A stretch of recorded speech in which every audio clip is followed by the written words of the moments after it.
Nyakassani Manegabe Emmanuel, bonjour. Bonjour, messieurs les journalistes. Vous êtes président d'une association qui lutte contre les antivaleurs, que vous allez essayer de nous définir intégralement.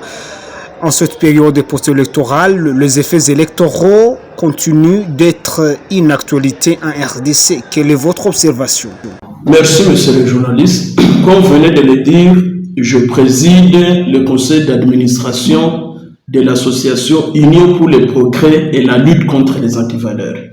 À cette heure, et depuis ces élections, nous sommes en train de mener un combat acharné contre les antivaleurs observés, les antivaleurs présumés dans ces élections de 2023. Voilà notre cheval de bataille. C'est-à-dire l'UPELA, dans son plan d'activité, UPELA dans sa vision, nous nous battons farouchement contre les antivaleurs. Et nous avons la conviction que tôt ou tard, ce pays sera un pays qui lutte réellement contre les antivaleurs, sera un pays où les droits de l'homme sera une réalité et non une blague. L'opinion est agitée comme quoi il y avait des fraudes, de tricheries par certains candidats au niveau de la législature nationale et surtout. Vous, tant que UPELA, quelle est votre observation? Merci beaucoup. Vous savez que l'association UPELA, nous sommes les yeux et les oreilles de la population. Quand la population se plaint, l'UPELA est dans l'obligation de savoir pourquoi la population se plaint. Parce que logiquement, vous savez, il n'y a pas de fumée sans feu.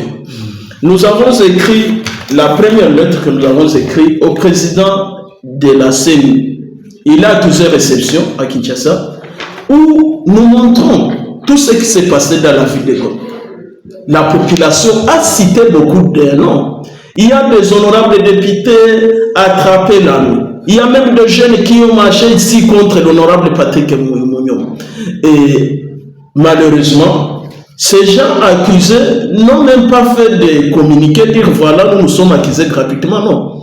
La population a parlé d'ici et là. Et nous avons jugé écrire au président de la CENI, avec copie conforme à son excellence, monsieur le président de la République, monsieur le président de la Cour constitutionnelle, pour qu'ils suivent ce cri, parce que nous sommes les gardiens du temple, c'est nous qui éclairons la justice, c'est nous qui éclairons l'État congolais. Aujourd'hui, il y a nos amis qui sont Sud Kivu, précisément dans les territoires de Calais. Parce que comme vous le connaissez aujourd'hui, avec tout ce qu'il y a eu comme inondation à Calais, avec comme il y a comme inaccessibilité liée aux routes à Calais, il y a des gens qui s'arrogent le pouvoir de faire n'importe quoi à Calais. Je vais vous donner un cas. Il y a un certain Taboba Masumbuko Justin de l'AFDCA. La population les soupçonnerait d'avoir volé une machine à voter, d'avoir été attrapé avec plus de 2500 bulletins de vote. Et la police l'aurait appréhendé. La population du territoire de Calais se plaint.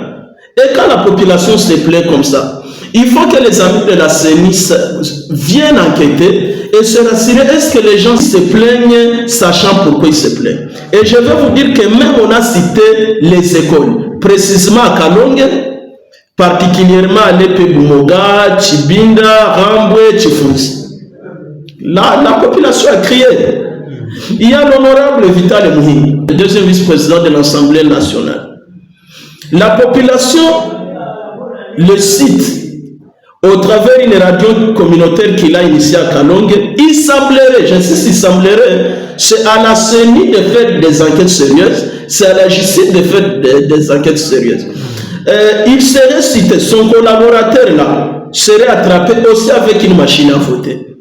Et à l'épée Kakunda, dans le village de Fendoula, même ses collaborateurs aussi seraient arrêtés par la police. Alors, tous ces cas-là, il faut que la justice enquête, non?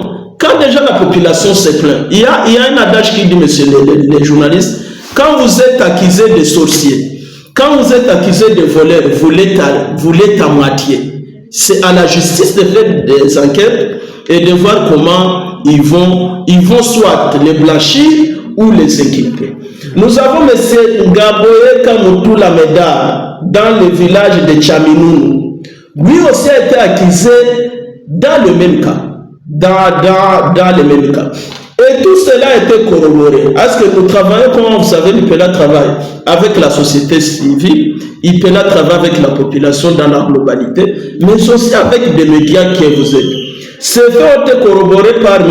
Mouchagaboussa Rubenga Jean-Baptiste, qui est directeur général de la radio communautaire Kalongue Anka Radio, à la fois l'un des coordonnateurs du COSAS, une structure qui accompagne les actions du chef de l'État, et qui était d'ailleurs des co-observateurs dans ces élections-là. Qu'est-ce que nous demandons à la CENI?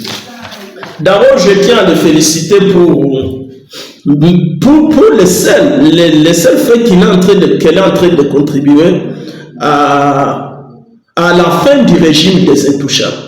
Déjà, il y a le premier lot de 82 invalidés, ça nous applaudissons, mais aussi tous les autres cas. En cas, c'est une grosse erreur que tout se finisse. On a déclaré beaucoup de cas à Goma, on invalide personne. On a déclaré beaucoup de cas à Kalehe, il y a les 3-4 députés invalidés du haut plateau.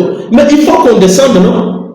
Il faut que les autres intouchables. Est-ce qu'il y a des gens, je vous donne un cas. À Goma, il y a des gens qui ont été dans la campagne du chef de l'État, qui s'appellent dans la coordination de la campagne chef de l'État, et qui pensent qu'ils peuvent tricher, ils peuvent faire des désordres parce que tout simplement ils ont été proches du chef de l'État. Et le chef de l'État a été clair qu'aucun tricheur n'aura une fonction dans ce pays. C'est-à-dire que nous, comme population, nous demandons à la CENI de poursuivre les travaux qu'elle a déjà commencé. D'ailleurs, c'est parmi les éléments ici. Deuxième élément, nous demandons à cette CENI de traduire tous ces gens-là en justice. Et c'est là d'ailleurs que je félicite le procureur général qui a déjà instruit la DG que tous ces gens ne quittent pas la République. Est-ce que vous savez, mon frère, si ça demeure comme ça, donc on va comprendre que ne pas accéder à une fonction politique dans ce pays, que tous ces gens pourris d'argent, c'est de l'argent du contribuable congolais qu'ils ont avancé matin, midi, soir, et ils viennent, même sans charisme, sans idéologie, sans vision pour ce pays. Ce sont des commerçants politiques qui connaissent que je peux investir $1 million, je triche, parce que je serai payé $21 000 par mois, et dans 5 ans, j'aurai tout mon argent emmagasiné, et alors c'est du commerce, il peut tricher, il peut acheter une machine à voter, il peut utiliser les jeunes là pour distribuer l'argent, les bourrages des îles. Tout ça, nous devons réprimander. Tout ça, nous devons... C'est une guerre. Hein? La guerre contre les M23, ce n'est pas ça seulement la guerre. Les M23 sont avec nous. Sont avec nous. Ceux qui veulent faire que dans ce pays, il y ait une classe de gens pour la politique, il y ait une classe de gens pour les champs, il y ait une classe de gens pour des motards, mais eux, leurs enfants, leurs proches, ils vivent l'opulence pour l'argent que nous, on contribue. Ça, on n'acceptera pas. Votre message à la CENI, vous tant qu'acteur de lutte contre les antivaleurs, a surtout que vous avez dressé des correspondances à la CENI et à la Cour constitutionnelle, cette période que vous continuez à enregistrer des cas pareils. En fait, on est aujourd'hui mercredi 10 janvier 2024. Nous demandons à la CENI de ne pas être pressée. Si la CENI comprend qu'elle n'a pas encore fini les toilettages dans toutes les provinces de la République, dans toutes les circonscriptions, il faudra que cette CENI ne publie pas les résultats. Parce que publier ces résultats, il ne faut pas que la CENI puisse publier les résultats qui va encore créer plus de problèmes que de biens pour cette nation. Deuxième élément, nous allons demander à la CENI d'éviter les 2 poids 2 mesures. Il ne faut pas que la CENI sanctionne certaines personnes, mais pour les mêmes faits, la CENI ne sanctionne pas d'autres personnes. Non. Ce sera 2 poids 2 mesures et cette CENI sera qualifiée de subjective, cette CENI sera qualifiée de partialité. Pour cela, nous demandons à la CENI de suivre ces cris.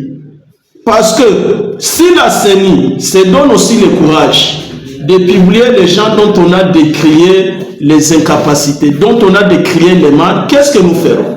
Concrètement, nous allons saisir la Cour constitutionnelle pour dire voilà, il y a des gens qui ont décrié ceci ou cela, mais la CENI n'est pas arrivée à faire selon la volonté de la population. Parce que la justice est rendue au nom du peuple congolais. Ça dit tout ce qu'on fait, le centre d'intérêt, c'est le peuple congolais. Et en fait, je veux attirer l'attention des gens qui menacent, parce que nous, les activistes des droits humains, nous sommes très menacés. Nous disons à ces gens-là qu'on ne saura pas menacer tout le monde. Les droits de l'homme, la société civile, le mouvement citoyen, nous sommes même vents, à telle enseigne qu'on ne peut pas étouffer le vent. C'est un mouvement vent qui souffle, nous ne les lâcherons pas. Monsieur Manuel Manegabé, merci pour votre communication quant à cette matière. C'est nous qui vous remercions, monsieur le journaliste.